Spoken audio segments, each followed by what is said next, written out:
Last time we talked about how to choose raw material. Today, let's discuss something even more critical: how to evaluate the wool machine. Many customers visit factories, looking here and there without knowing what to focus on. Today, I'll show you 4 key things to check when purchasing a roll forming machine. First, check the machine frame. The frame is the backbone of the entire machine. If the backbone is weak, even the best rollers are useless. We use heavy-duty valve square tube frame. Why square tube? Because square tube has a closed cross-section, offering much higher rigidity and torsional resistance than open-section profile. Its won't point or deform at high speed, so your profile dimension stays stable over the long run. How to tell if the frame is good? 2 things. Check the steelwork thickness. Check the quality of the valve.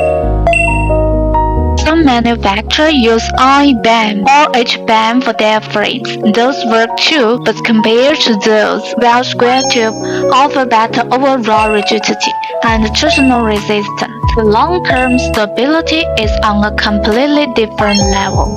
One more critical thing: check if the frame has been straight relieved through damping.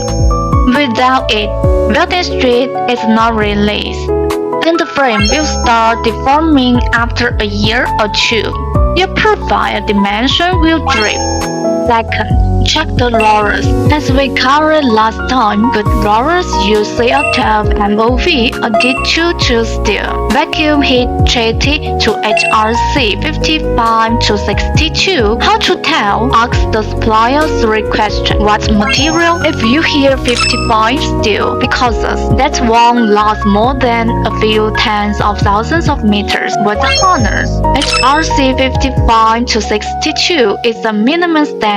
What's the machining tolerance? Good rollers hold tolerance within 0.05 millimeters. Also, look at the roller surface with your own eye. Smooth, no scratch, no rust. That's how you know the machining is done right.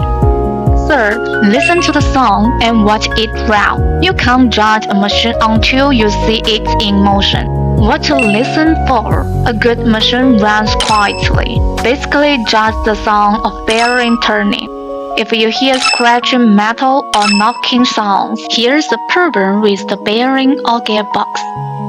What to watch for? Watch how the strip passes through the rollers. Is it smooth? Any wobbling? Any jamming? A good machine delivers steady, smooth material flow. Fourth, check the scrap. This is something many customers overlook. Take a look at the scrap pile next to the machine. What can scrap tell you? Look at the cuttage. Lots of birds miss the shear or cuts off die has issue. Look at the scrap rate. A good roll forming machine has a scrap rate of less than 2%. If scrap is piling up, it indicates a design flaw. When you are sourcing, ask the supplier to cut a few pieces on the spot. Check the cuttage. Check the scrap. That tells you more than any brochure. To customize, check the frame, check the rollers, listen and watch it run. Check the scrap. After these 4 checks, you'll know exactly whether the machine is good or not. Are you sourcing a roll forming machine? Not sure about something? Drop your question in the comments. I'll help you figure it out. What topic do you want for next week? Let me know.